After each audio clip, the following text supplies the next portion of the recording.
we're going to share a conversation that Becky got to have with the crew from Freedom 5-1 Ministries here in Northwest Arkansas. And you got to meet, was it Elmer and Kathy, right? That's right. And their sweet baby who came in too. Yes, everyone had a chance to hold the sweet baby. Yes, Andrea was on the baby watch for sure. She's like, I'm in. Take your time. But sweet, amazing couple. I cannot wait to hear their journey and their story. Because you guys sat down and had a pretty honest conversation about like money stuff can get messy. It can, and it can get really tricky. And, I've had the privilege of being able to experience Freedom 5-1 myself before Brad and I ever met. When I had first moved to Northwest Arkansas in 2014, I moved here. I was renting a 2,200 square foot house for a party of one. A little more space maybe than some that I needed. I had a car note, I had credit card bills, I had medical bills. I also moved here with the intent of taking, custody of my siblings, which is why the house was so big. Yeah. That didn't pan out, and I was like, this house is like too big for me. But at the time, I was attending Fellowship Bible Church in Rogers because I lived in that area, and they had been giving out bookmarks. It's like a financial wellness bookmark. I don't know if they do this anymore or not, but then it'd be like, okay, the first step is like meeting with Freedom 5-1, and the next step is like going through like Financial Peace University. The next step is like attending Dawn Reed's class, right? So I don't remember exactly the order anymore, but something like that. And I was like, oh, this is perfect for like, I need some sort of structure. Reminded me of college, like the syllabus. And so I did that, and I met with Freedom 5-1, and it was the most relieving conversation I had regarding finances. Which is not what you think of when you think of conversations about money. Usually it's like stress level goes high. Overwhelming. Right. People get, understandably so, very uncomfortable. Yes. So to think that conversation could actually be freeing? Yes. It was just like a casual conversation. At the time it was with Tim Howington, and he just heard me out. He heard my, where I was at in life, why I was where I was at in life, and understanding like my priorities. And at the time, the pickup that we still haven't. I'm so proud. Because it's been like the symbol of one of the first things I was told early on, not necessarily by Tim, by other mentors. Whenever I took FPU, it's like, Becky, you need to sell the truck. And I am typically like, if that's what they're advising, they are wise. I'm going to do what they say. But at that point in my life, I was like, I am not selling my truck. So mine. I remember, I think it was RJ with FPU. He would be like, fine, if you're not going to sell it, Becky, then you need to get it paid off in 2 years. And I'm like, I don't know how I'm going to do that, but I'm going to do that. And gratefully, like Tim had set me up like psychologically to understand, Becky, you need to move into a smaller place. Becky, you need to reduce the expenses here so if you want to meet this money goal. To pay off. Yeah, if you want to do this, and you got to do that. And so it wasn't just a cut. It was a, if you want this, then you got to do that. And so he helped explain it in a way that made sense for me. He helped keep me accountable. He respected and loved and laughed at the fact that my pickup had a name. And in case you're wondering, her name is Baby Girl. Brad may not refer to her like that because now she's a work truck, but it's fine. She's still going strong, and I'm driving her today, and I'm so proud of her. Anyways, it's just a thing. Yeah. But he saw me where I was at, respected me, laughed with me, supported me. And then Brad and I actually came back, and we did Freedom 5-1 as an engaged couple.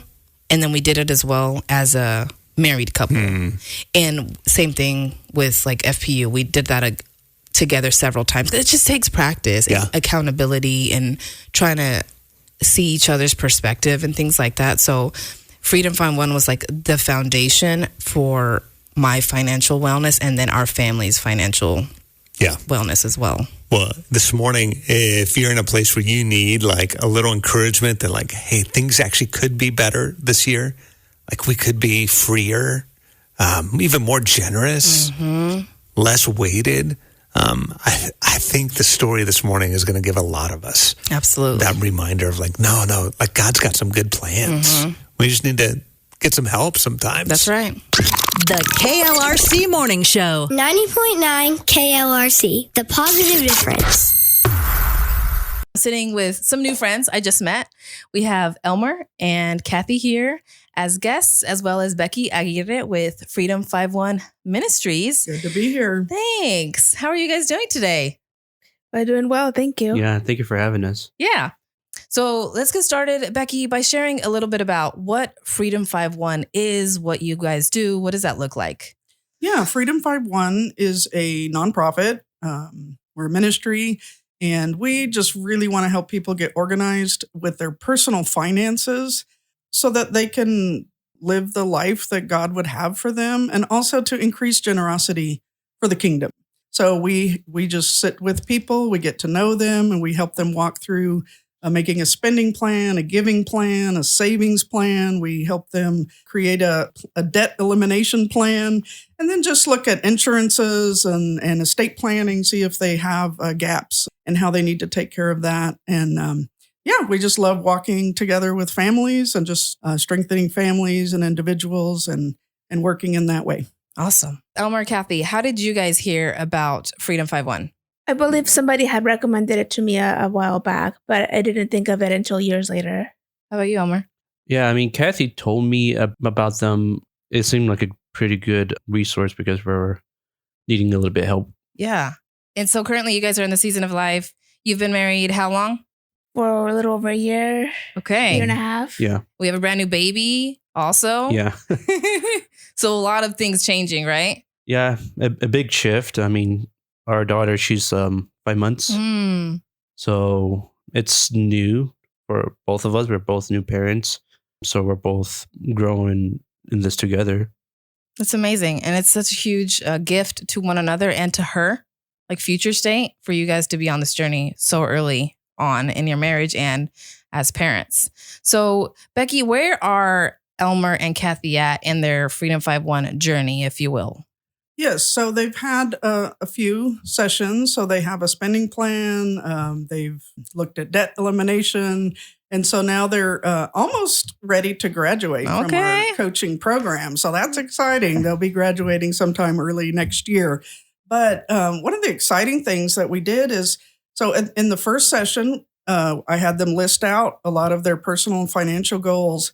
And in our fourth meeting, so about 6-7 months in, they started telling me that like, yeah, we've eliminated the debt and reached another goal. And so I looked at their sheet again and I was like, you have reached 8 of your goals. Wow. Of eliminating this debt and not depending on credit cards for monthly expenses.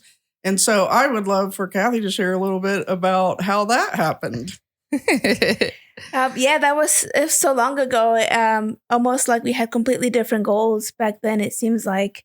But I mean, we're still working on paying off the student loans. But other than that, we've gotten rid of any other debt that we had. And one of Elmer's goals was to stop using credit cards. So we made that happen and, paid everything off.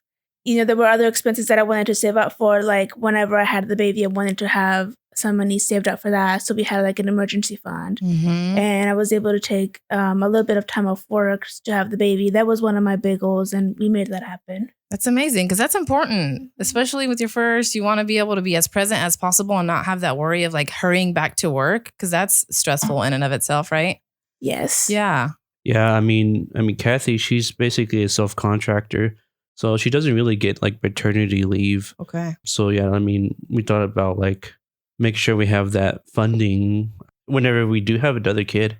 At least start practicing or having that kind of mindset because it is a cushion to fall back on.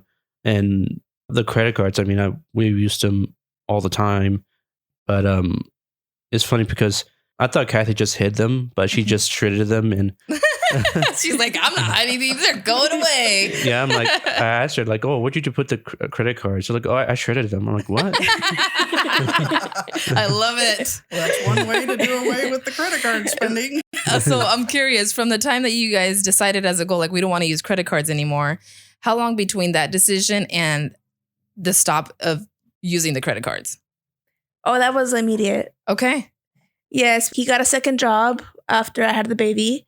Since I wasn't going to be able to work as much. And I said, we'll just pay off whatever we owe on them slowly. And we just stopped using them. And so he paid them off pretty quick with his second job. That's amazing. How did that feel? Well, it made me think about like, okay, I think I haven't noticed like how easy it is just to like buy things from it because it doesn't really hurt. And that's kind of something that Becky mentioned is like whenever you pay with cash or with your debit card, I mean, it hurts because it goes directly from your bank account, to your purchase. So, yeah, I mean, it made it easier to be more mindful of, okay, like, do I really need this? Should I really buy this? Because we only have X amount of money. And so it was kind of difficult at first, but then at the same time, like, I could kind of get used to this because, at the end of the day, I mean, we're trying to make better financial decisions. Yeah.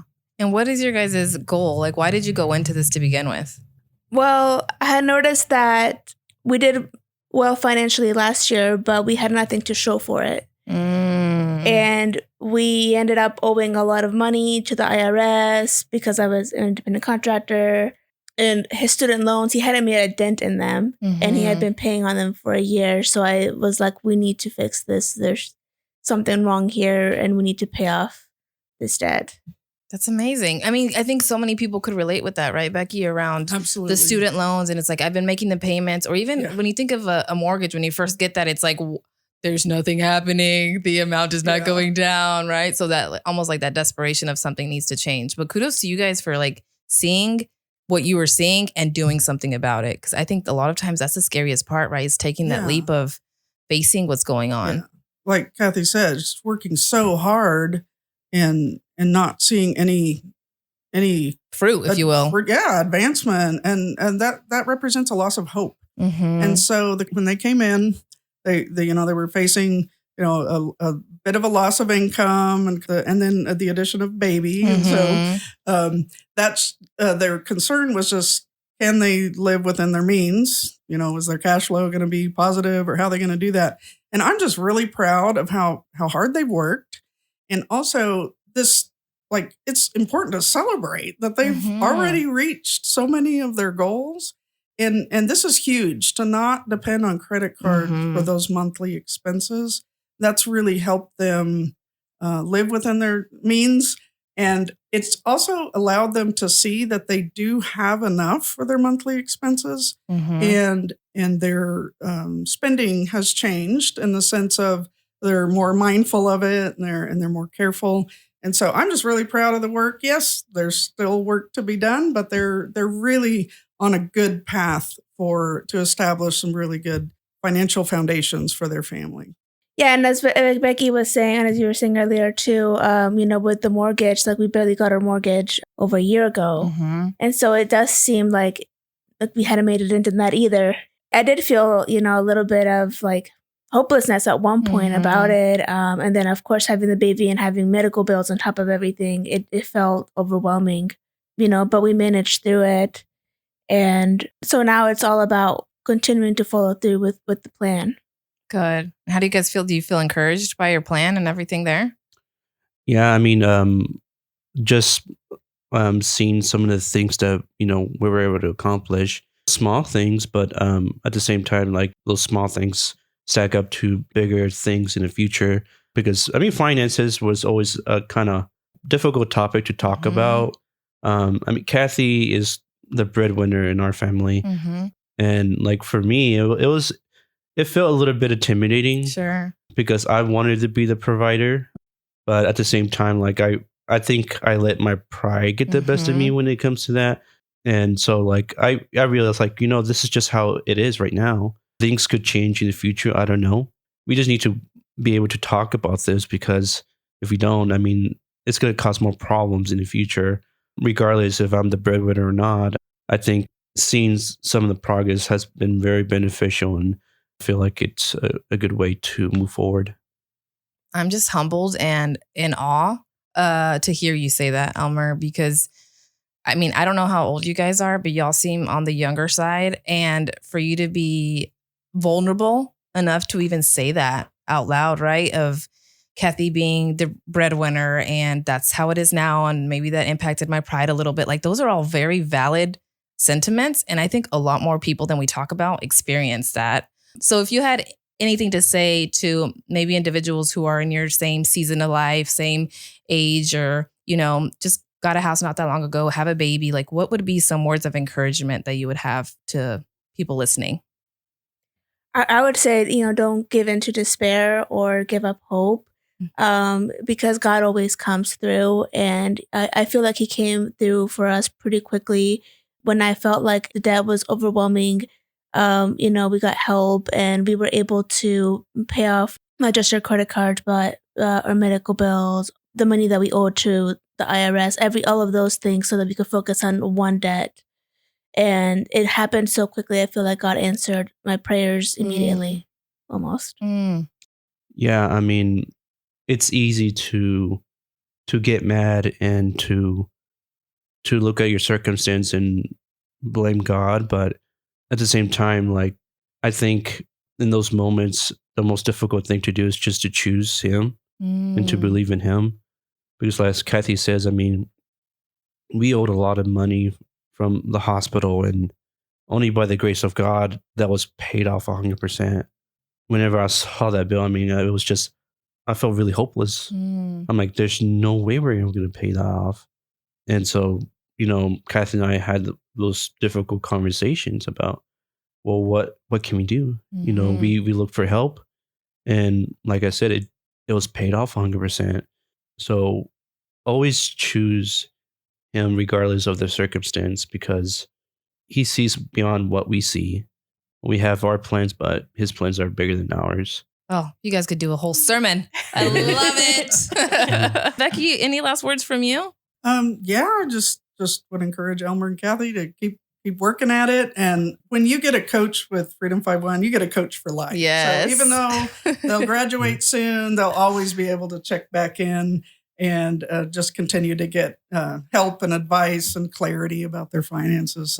They've been model clients, and it's been a joy to work with them. I'd love to hear a little bit about your guys' background. So, Kathy, if you wouldn't mind starting with your story a little bit about like maybe how you were brought up. Was there any like financial literacy as you were being raised? And, what does that look like? Anything that you'd like to share there? Yes, I was raised by both my parents, but my dad was the only breadwinner.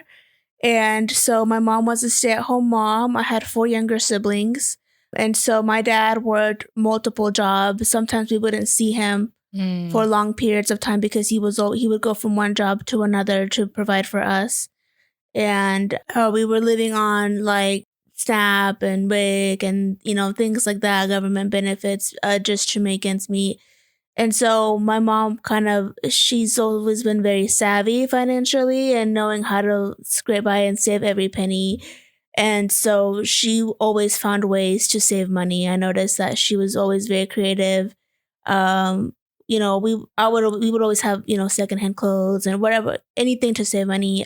My parents, they never liked being in debt, so they always paid for everything. And in fact, by the time they wanted to buy their own home, they found one and they paid it off in 5 years. Wow.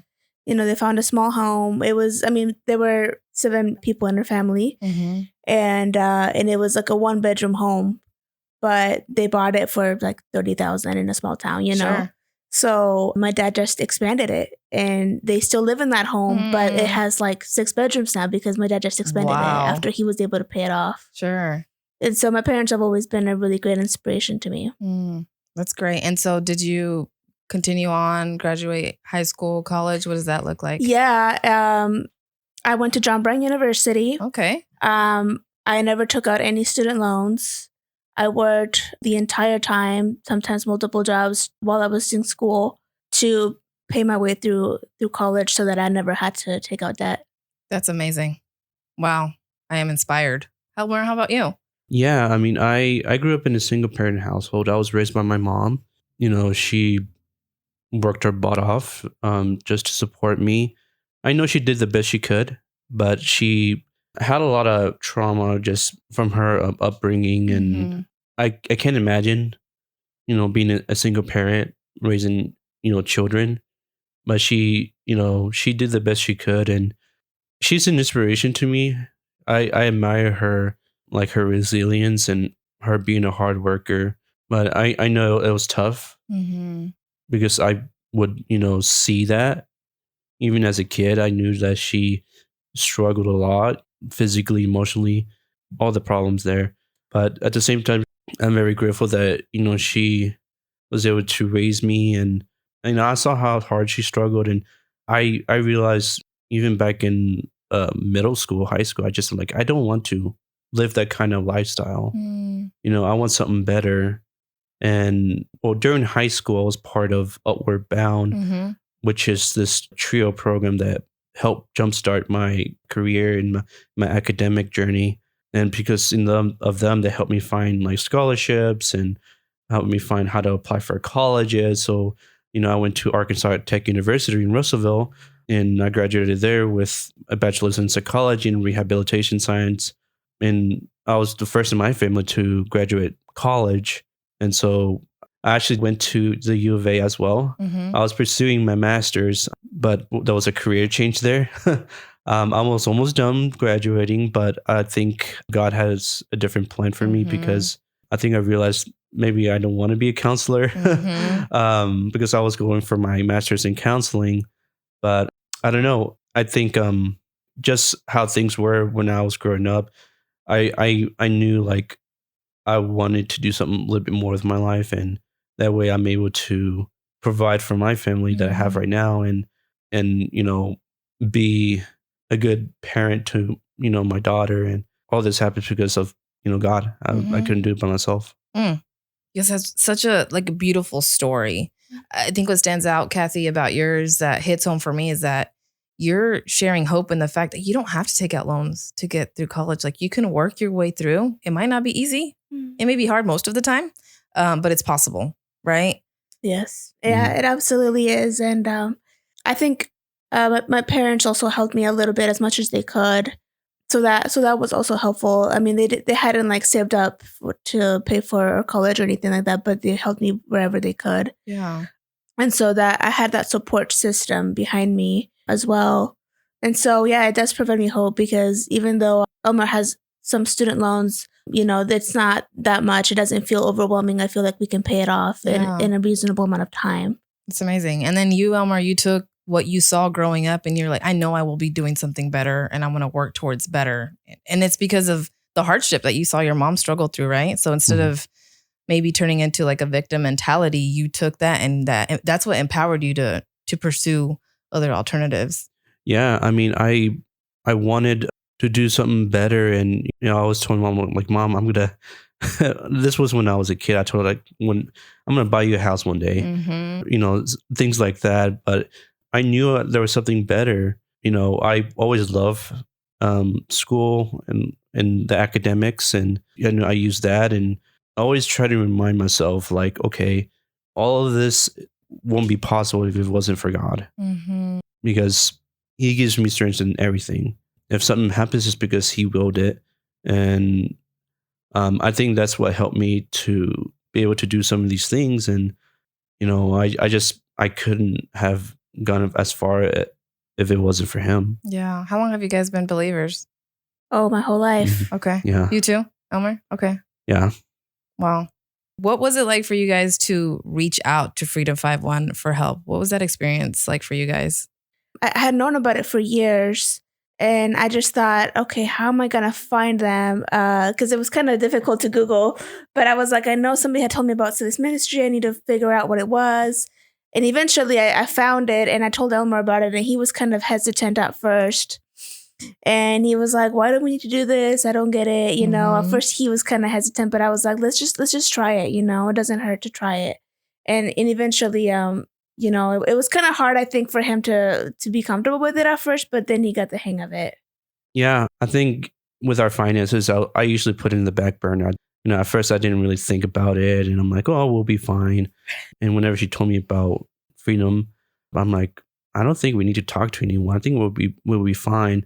But partly I say that because, as I mentioned before, I was a little bit prideful. I didn't think that we needed that kind of help. But I think I had like tunnel vision because I didn't really see like we do need the help. Mm-hmm. And so after meeting Becky and having that first, appointment with her, she made it really comfortable. Mm-hmm. She made it very welcoming, and that made it easier to be engaged in it. And I think something that helped me engaged in this kind of help was just being humble about it, having some humility, because I felt like I didn't really have a say in any of this because I wasn't the breadwinner. And I felt like I'd rather not have help that way. I don't have to, go through that. Mm-hmm. But at the same time, like I realized, well, actually, my opinion does matter.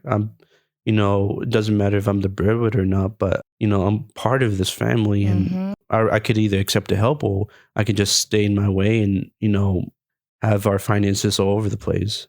Well, again, I just appreciate you guys so much for being vulnerable and sharing your story. I know that this is going to be an absolute help and hope to others. And biggest takeaway from today is, at the end of the day, like, it all points to Jesus. God has it. And once you give control to him, he will make your path straight, right? Yes, absolutely. Awesome. Ready for some good news? We are too. Here's your positive difference story of the day. All right, so I was reading about Susan from Iowa.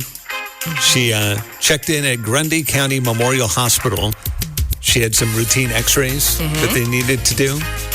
She also happens to have a couple of rings that her grandfather gave to her that are like heirlooms, and she's like, these are, obviously prized possessions. She's like, okay, well, they got to do these x-rays, and I'm going to go ahead and take them off and set them down. Decided to put a little napkin around them just to keep them out of sight because they're worth quite a bit of money. Sure. Right?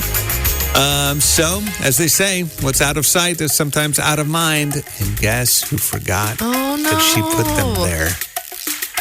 And then the napkin got thrown away. Once she got home, she realized the precious possessions were gone. So she called back, talked to the hospital administration staff. Craig Buskell is his name there. He's the imaging manager as well for where she'd had her x-rays done. And they could have probably just said, hey, we're so sorry. Right. Trash just went out. And it's a hospital. I can imagine how much trash comes out of there. Right? But that's not. They're like, hey, we're going to do everything we can. So they also reached out to Waste Management, who's the company that takes care of emptying the compactor. They found out there were about 60 garbage bags that had already been put into there.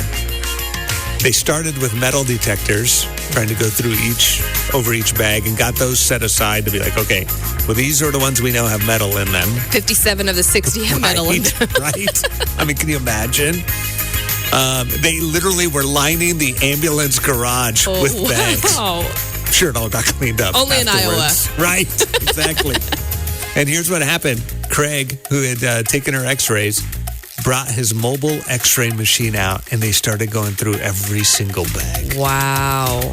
And sure enough, after 45 minutes of taking images, guess what they found? God. Wow. Struck gold, as they say.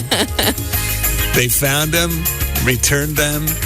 She said, when they told me how many people had helped, I was just emotional. I couldn't believe it. This place is incredible. She said what they say when they mean healthcare is a whole different No kidding. level I love of care. that. That's pretty impressive. That'd be amazing to see that everywhere. Right? A little bit of that everywhere. That is our positive difference story of the day today. Real people, real life. The KLRC Morning Show.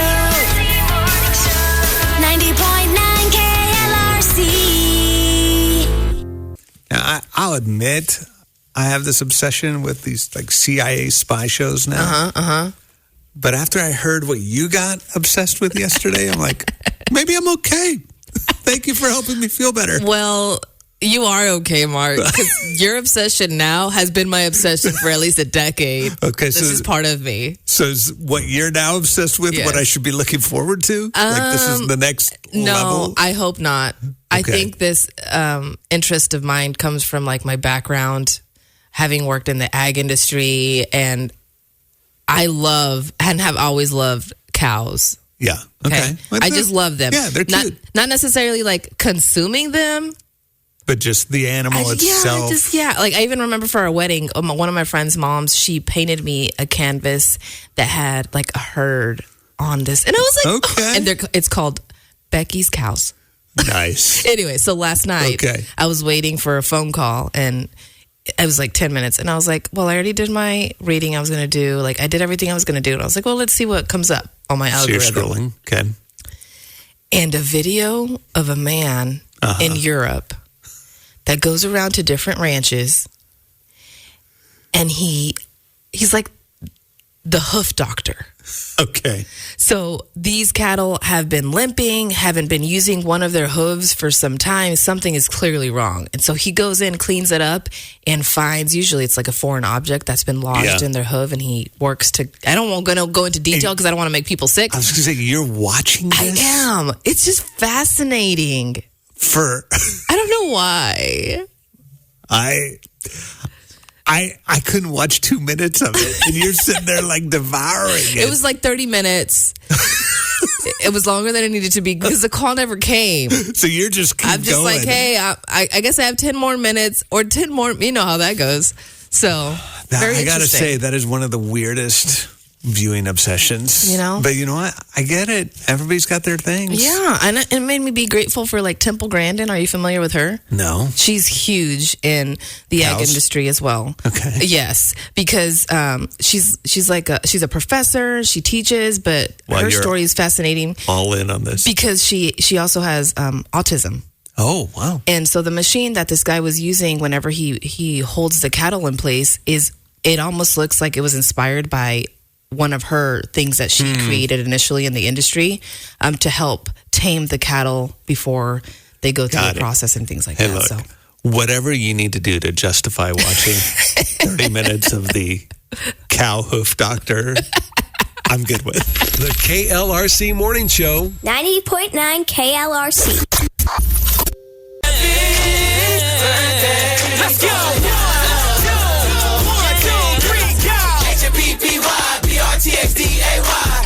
okay, you were so focused on that one. I know. I was locked in. All right, time for the Marketplace Grill Birthday Bash. It is Thursday, January the 8th. And happy birthday to Monica Odom in Siloam Springs. Kay Martin has his 60th birthday in Fayetteville. Bree Lynn Honeycutt is turning 11 in Fayetteville as well. Harrison Willis is turning 13 in Springdale. Right. And Kim Brunkhart. I don't know where she's celebrating from, but today. Happy birthday. Okay. So the names go in the randomizer. Somebody's getting a gift certificate to celebrate with our friends at the Marketplace Grill. Monica Odom. Happy birthday. Enjoy a trip to the Marketplace Grill.